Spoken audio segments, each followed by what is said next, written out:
Hi guys, welcome back to my channel. I am currently in the car. It's Thursday, June 13th, and I'm literally about to drive up to Boston for Fan Expo Boston. So I've done two conventions before this, so this is technically just my third time bending in general. And the other two times I brought my sister along, but this time I'm going alone, which is a little nerve-wracking, but I think it'll be fun. Setup will definitely take me a really long time, but I'll take you guys along with me and let's hope for a very good convention. I did bring quite a couple of plushies. I think I hit maybe like the 130 plushie mark, but I didn't count inventory yet. I was literally going to do it like as I was setting them up. I would just count them as I put the plushies out. So I'll have the official numbers tomorrow probably, but yeah, I'm excited. I definitely wish I could have made more plushies, but I overestimated the amount of time I had, which sucks, but you know, it is what it is when you crochet. Like, however much you can crochet is however much you can crochet. And I don't know necessarily if I'm gonna be crocheting a lot at the convention because my wrists are killing me. They are in a lot of pain right now, like achy pain, and I don't want to push myself too hard where I'm like ruining my body. So yeah, we'll see how I feel. If I'm feeling okay, I'll crochet, but if not, I'm not gonna force myself to. Let's have fun. I'm excited. The It says the drive right now is gonna be 4 hours. I'm really hoping it doesn't increase because usually it does. It's 2:45 right now, so we'll see what time I get there. But yeah, I will talk to you again when I'm in Boston. Okay, so it's day one of Fan Expo Boston. It's Friday. I just got ready and ate a little bit, and I am gonna go set up now. And the con starts at 2 for VIPs, but I don't know how many people are gonna be there. And then regular attendees come at 4 p.m. So I'm excited. I'm a little nervous about setting up my booth alone. I feel like it'll take me forever, but let's pray for the best. Let's pray like everything snaps into place as it should, and I'll take you along with me. Hello, it's day two of Fan Expo Boston. I didn't end up filming anything last night just because I'm doing this convention solo, and so I just it completely slipped my mind. I'm so sorry. I don't know if I'm gonna get that much more footage. I did take photos of my booth, so I'll probably just insert those photos here. Day one was okay. It was definitely slower than I thought it would be, especially compared to Anime Boston, which was my first ever convention. Like Friday was pretty busy for a Friday. And so this time I think I'm like actually getting to know what a Friday convention looks like. There weren't that many people, and so sales were just okay. I didn't break even yet. So close to it, literally like $6 from breaking even. But to be fair, my break even point was really high this time because I had to get a hotel, and because I was doing the solo, I wanted to get the hotel like that was right next to the convention. So it was expensive. Boston's expensive, but what can you do? So I'm just hoping for a really good Saturday. I also didn't end up like staying up to make more like crochet items yesterday. I was just really tired, so I was just like, I need a break. I'm not gonna crochet. Maybe I'll crochet during the convention today, depending on how busy it is, and praying for a better Saturday.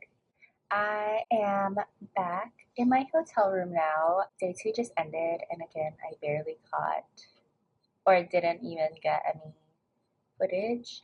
It's just so hard to film when you're soloing, just because like I don't have time to like whip out the camera and set it up and everything.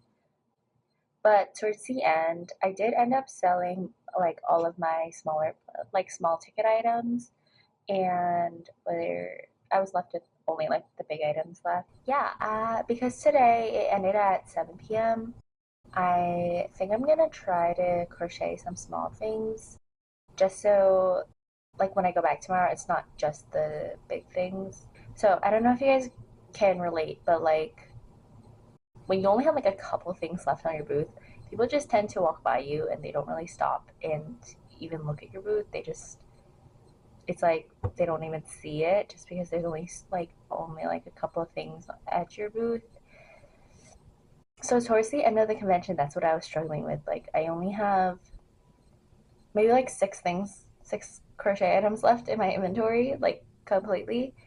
And because of that, people are not like stopping at my booth to even look at the six items. Like they walk right back by me. And so I'm hoping that tonight, if I make a few like smaller items, it'll like I'll have more stuff on my table and that'll incentivize people to like stop and maybe possibly like end up buying one of the big items. That's like my goal is for people to just buy the big ticket items, but I know like they are harder to sell because they're big ticket items. But yeah, that's what I'm hoping. Sorry for the weird like down angle.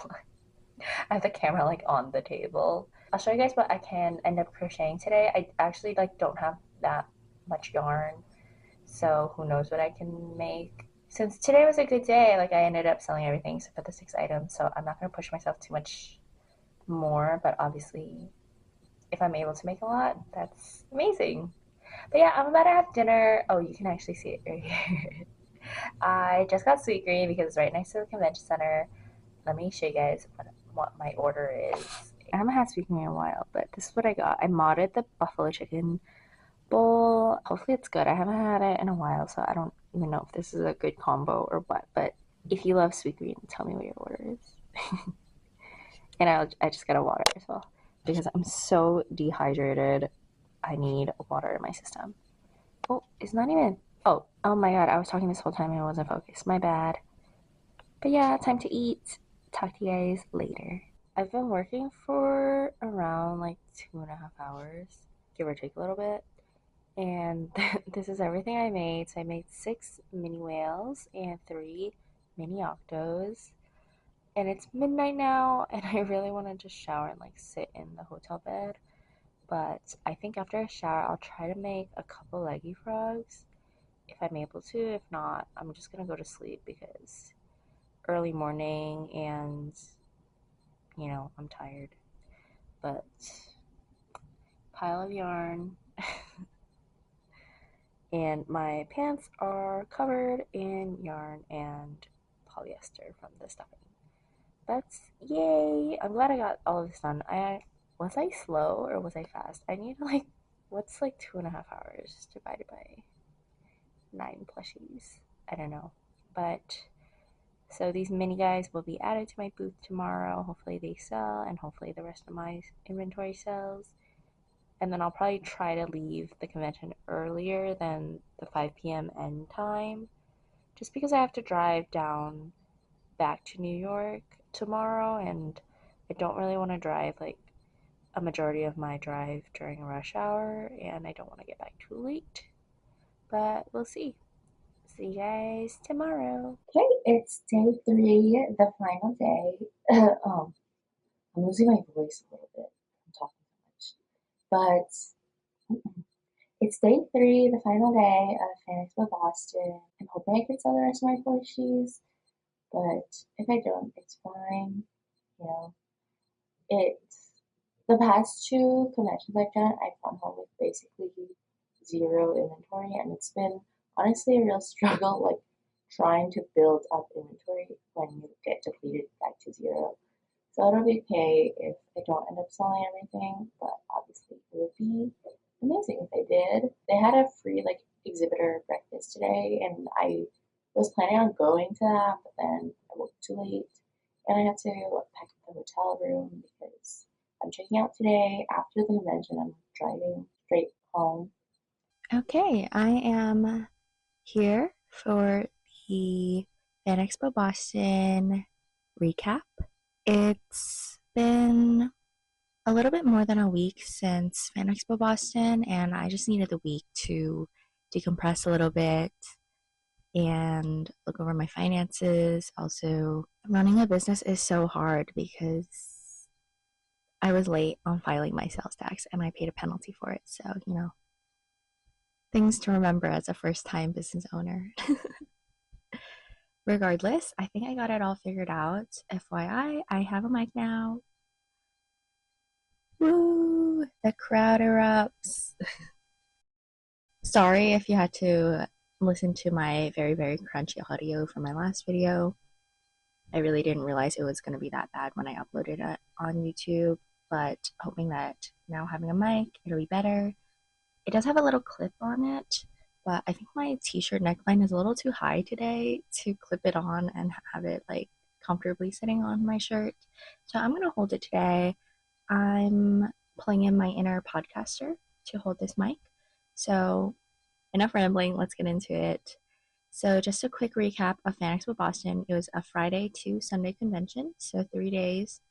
Friday was a little shorter because it started later, but the other 2 days were pretty full days. As you can see from my little clips here and there, Friday was okay. I didn't end up breaking even, but that's just because my expenses were really high. I had to pay for a hotel this time. The last time I did Boston, I had a place to stay. This time I didn't, so I had to get a hotel, and I got one that was connected to the convention just for ease because I was soloing and I didn't know. I wanted to make it as easy on myself as I could. Friday I didn't break even, but I did do okay. I'm not saying I didn't do well. Saturday was when it was really busy. I had a majority of my sales on Saturday, and that's when I really, obviously, I was only $6 away from breaking even, like I said in the video. So by Saturday, I hit the $6 mark, and then the rest was profit. But it went well. I think for some reason, so I did well. I almost sold out. Let me just say that first. I almost sold out of all of my products, and I'll share the number. Let me just pull it up actually.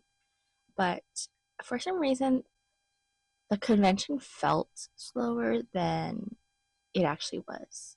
So, like, in my mind, it felt really slow, or not really slow, but slower than what I'm used to. But I almost sold out, so obviously the event was a success for me. It was a resounding success. I'm very happy with the results, but like sometimes you just feel like something's, I don't know what I'm trying to say. I take it all back. It felt slow in my brain, but it wasn't slow on paper, is what I'm trying to say. And then Sunday, that was slow for me because I had very little product, but I'm sure if I had some, it would have been a little bit better. I spent the majority of the time just walking around to other booths and like shopping. And shop I did because I spent a pretty penny. But I don't count that as part of my expenses for the convention because that's out of my own pocket. That's not like business money that I'm using to buy from other vendors. Ultimately, I didn't sell that much on Sunday, but that's also due to the lack of product I had. So I'm not very surprised by that. I ended up staying. I could have left a day early, but I was already there. I had already paid for the hotel, so I was like, I might as well just sit here and hope that people buy stuff. And from those like 12 items I made in my hotel room, all of those sold. I ended up making two more leggy froggies that I didn't film, and I sold those too. So I ended up making like 12 items. That was the quick recap of the convention, and I just wanted to share some fun moments that I had. So, first of all, my first sale of the entire convention on Friday was my Zorro, and he was actually sitting up here in my last video. If you saw him, I did end up finishing everybody that was sitting on my whip table. So, I have new whips sitting up here, which is a little fun thing. Sneak peek for my next video as well. But yeah, the Zorro that was sitting up there, he was my first sale. It was actually another vendor that purchased him.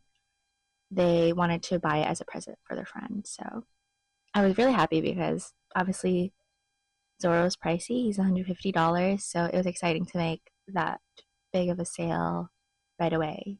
The vendor was smart to buy Zorro first because they only had one of him. So after I sold him, I didn't have any more for the rest of the convention. And that part I was a little sad about because nobody ever saw him because the vendor purchased him before the convention even opened. But I'm not mad or anything. It was just like, oh, I wish I made more. That it's on me. But yeah, that was fun. That was my first sale. Something else. a customer came up to me and was like, "Hey, this is a weird question, but do you have any stuffing?" And I was like, "Yeah, of course. Of course I do." Actually, a tangent before I bring into this tangent. How do you guys crochet at like an event, like at a market or whatever venue you're working at? I couldn't crochet at all basically during the convention because I hit my hand. I burn the backs of my safety eyes to make sure they don't pop out. But I don't want to burn, I don't want to like light something up and like, there's a lot of ashes when you burn things. If you burn the backs of your crochet items, there's a lot of ashes, it smells. It's just, and I'm indoors. And usually if you're burning this kind of stuff, like I hope you're doing it in a well ventilated area. So I don't feel comfortable burning the backs of my safety eyes at the convention, especially because it's indoors. So for people who do burn their backs, do you just not do it when you're at a convention when you're making the plushies? For me, so like the leggy froggies, the reason why I didn't film it is because I made the first part of the leggy frog, like his head. I put the eyes in my hotel room and burned the backs. And then I worked on the second one, did the same thing, burned the backs. And then in the morning of the next day, that's when I bring the yarn to the convention and I finish the leggy frog so that I don't have to burn any backs at the convention center. But like, it's not very feasible to be doing that. So I don't know. Do you guys have any workarounds? Because I couldn't crochet anything basically. I had like little crochet moments, but I barely crocheted at the convention essentially. Even though there was a lot of hours where I was just like idling. Back to the actual story. Sorry, this is the way my brain works. I was like, yes, of course. How much stuffing do you need?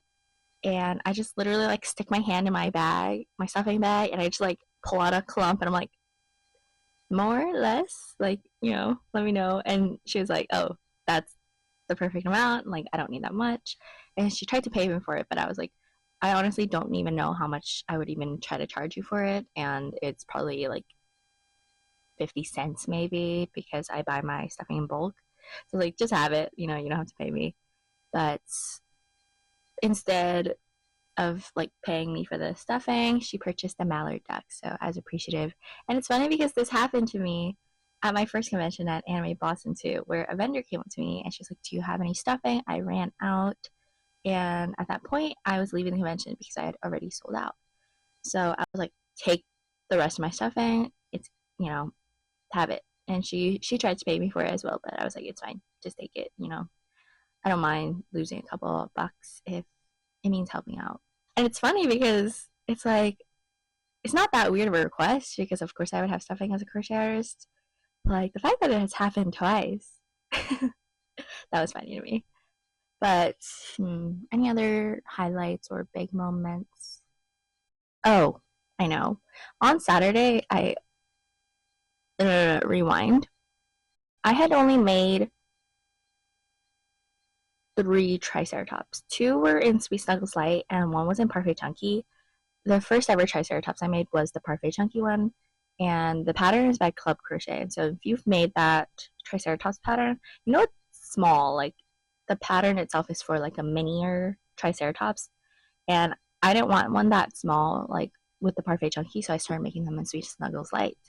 And I wasn't even planning on selling the Parfait Chunky one. It just ended up I threw it in my inventory and I forgot about it. But I had only 1 Triceratops left on my display, and there was one guy there, and then there was another separate father-daughter duo. The guy picks up the Triceratops and purchases it immediately. And right after that, the daughter comes up to me and was like, "Was that your only Triceratops? Like, that's the one I wanted. I really wanted that Triceratops." And I'm like, "Oh my God, I think that was my last one." And then I quickly remembered I might have that Parfait Chunky one. So I was like, let me look because I don't want you to not have a Triceratops, especially because it was right there, the guy right before her bought it. And she literally looked like she was about to cry. The father was like trying to console her, and I was like, "Oh my God, I found it." I pulled out the Triceratops. I was like, it's not the same color, but like, do you like this one? You know? Thankfully, she did. She was a fan.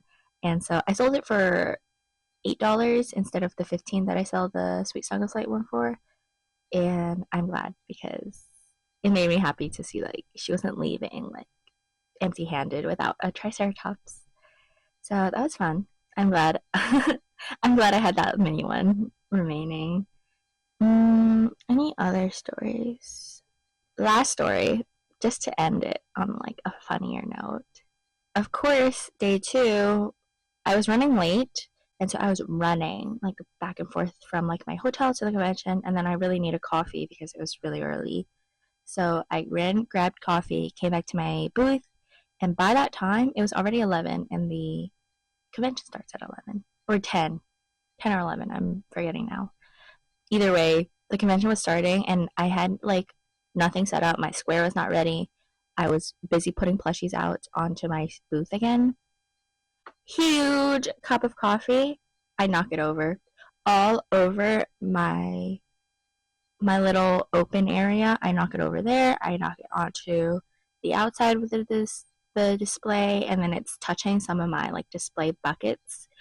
Thankfully, oh my god, thank God, I caught it in time, like right as it fell. I couldn't catch the coffee, but I picked up the bucket as it was spilling over there.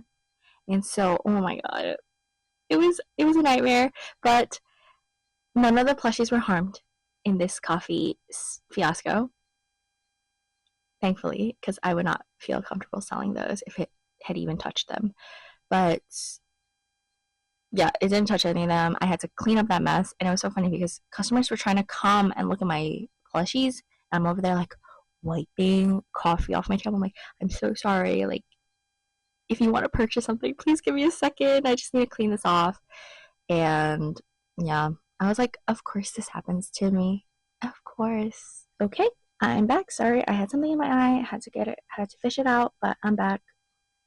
Let's get into the recap, the main bulk of it.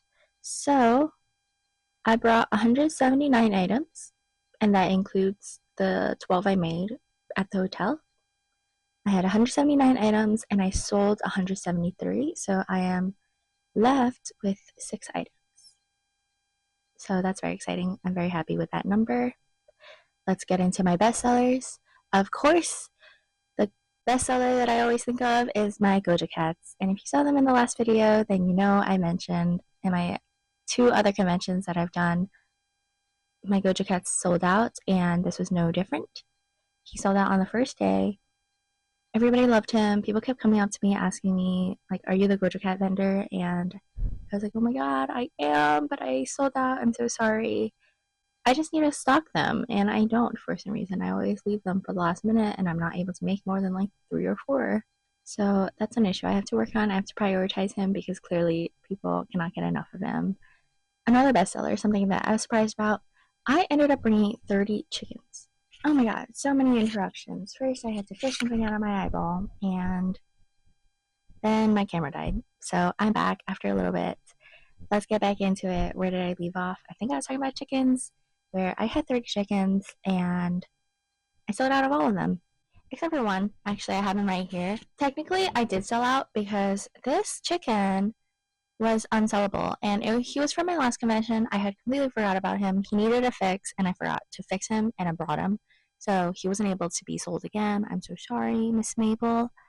My issue with her, one of her eyes popped out, and this was one that a customer had purchased. So basically, at my last convention, 2 people came back up to me after purchasing a Mabel.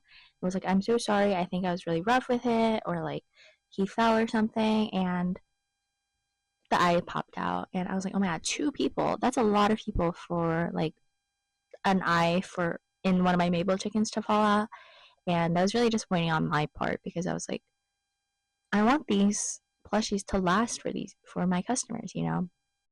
My solution for the Mabels actually was to start putting a washer between the safety eye and the back to ensure it doesn't like pull out, and I burn the backs. I only do that for the Mabels because I feel like the shape of the Mabel makes it easier for the eyes to pop out. I don't know if I'm like making that up, but in my head it makes sense. So besides that one chicken, I sold 30. So clearly maples are still a hit for me. I know for some people they've been, you know, they've had like lackluster sales for maples, maybe because there's a lot of crochet artists who make maples in their area.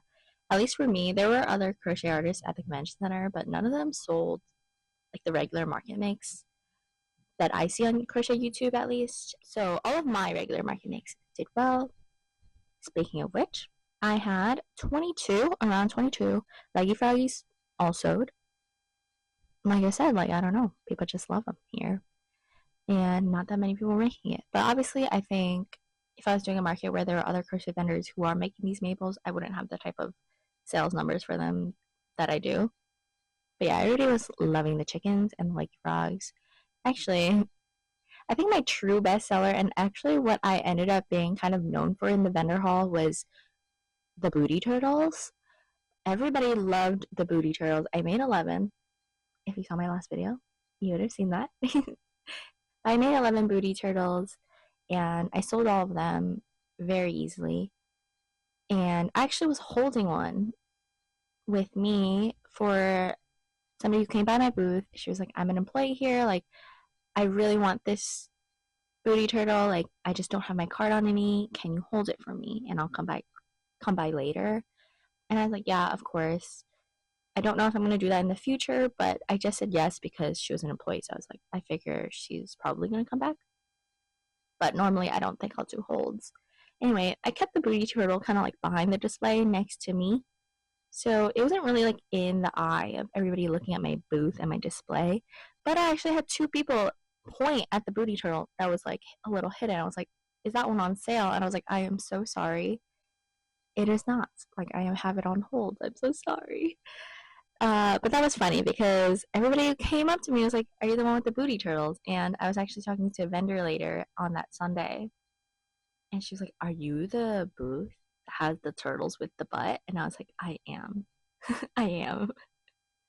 But I don't really know if I want to be known as the booty turtle vendor, you know?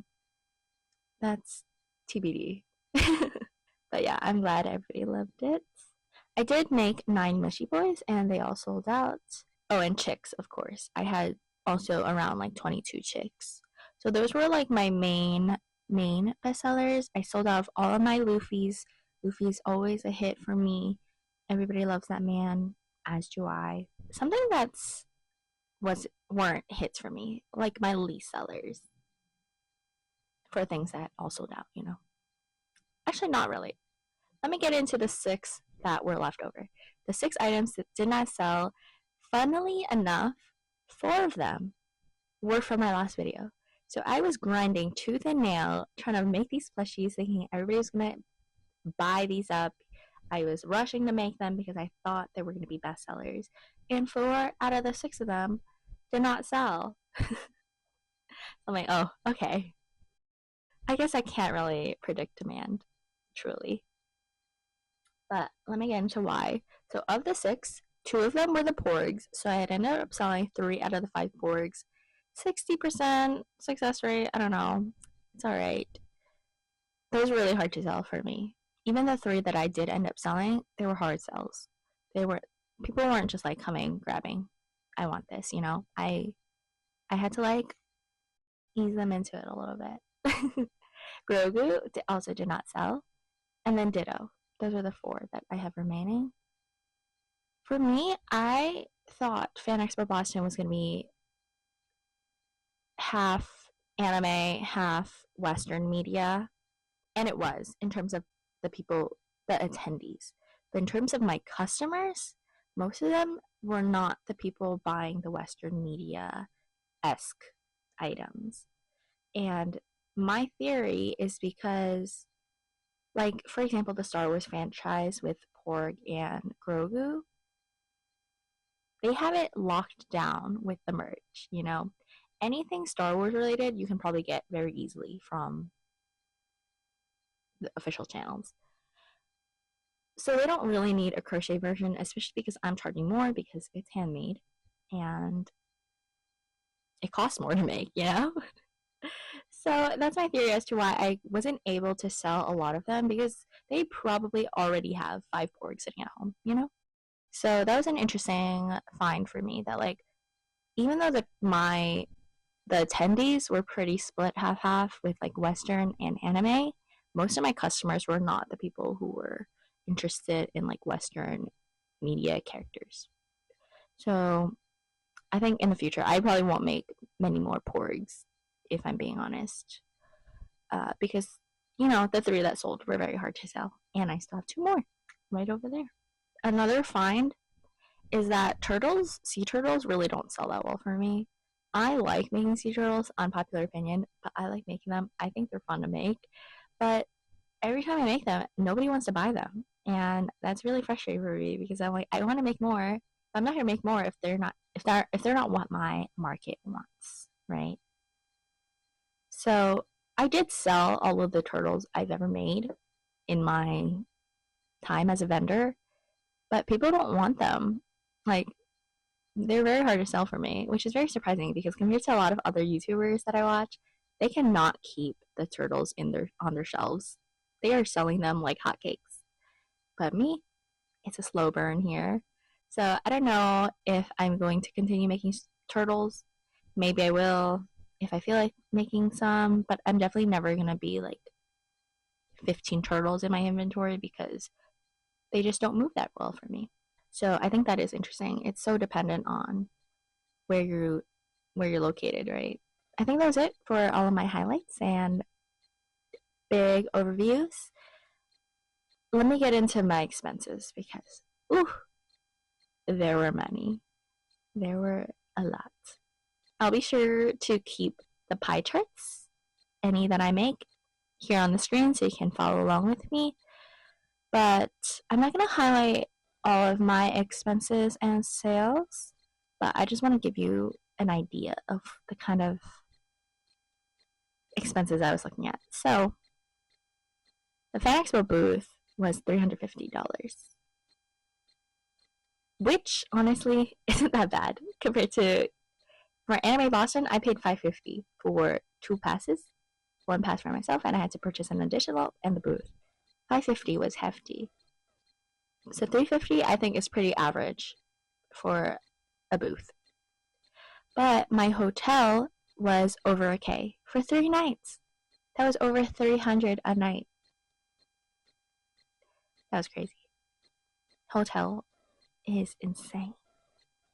Anyway, I did also end up paying tolls, parking, food, of course. Girls gotta eat, and some other random like miscellaneous stuff. I had to get business cards and everything, and I included it in the expenses because it was for this convention. But normally, I don't think I would include it just because I need those in my regular day-to-day life anyway. Yeah, those were some of the expenses I was dealing with. It was a very expensive convention, like I said. And now the final question, would I rebook? Actually, with Fan Expo Boston, they kind of grandfather you in once you're in, where you can rebook with Fan Expo Boston for the next year and have a guaranteed spot in the artist alley, and you get a little bit of a discount. It's like a $40 discount, which isn't nothing. $40 adds up. So I think it's a good deal. I did not end up rebooking, and not because I didn't think I did well, because obviously I did. I left with only 6 items, but I think it was really that hotel cost that really was like I could not get over how expensive that hotel was. So I was nervous. I hadn't done the breakdown yet of like including cogs, which I think I will also include a pie chart of it here. But because of that, I was like, how much profit am I really making if I'm paying all of these expenses? So ultimately, I didn't rebook. If anything, I will reapply. It's not the end of the world. It's just that I don't have a guaranteed spot. So if they'll have me again, maybe I'll reapply and get in again and you'll see me there. Honestly, now that I'm thinking about it, I'm like, maybe I should have. Because it it's nice to have like a guaranteed spot already, something you already know you're gonna be at. Where in this artist alley game, it's like I never know where I'm gonna be at or what conventions I'm going to for the year. And also I applied really late to by the time I decided I wanted to do conventions, most applications were already closed. So I didn't have the chance to apply to many, but hopefully for the next year, I will be on top of it and get into some more conventions. And because I don't have any more coming up for the rest of the year, I should start building up my inventory so I'm not stuck rebuilding my inventory every single time I have a convention. Because I've been doing that for the last 3 conventions, and let me tell you, that system is not sustainable because I am suffering over here every time it's con prep time. So, yes, that is how I'll end this video, in that I need better time management. I hope you really enjoyed this vlog. Please look out for future videos with me if you'd like to stick around. And I really hope you have a really good day. Stretch your hands if you're crocheting, and I'll see you guys soon. Bye.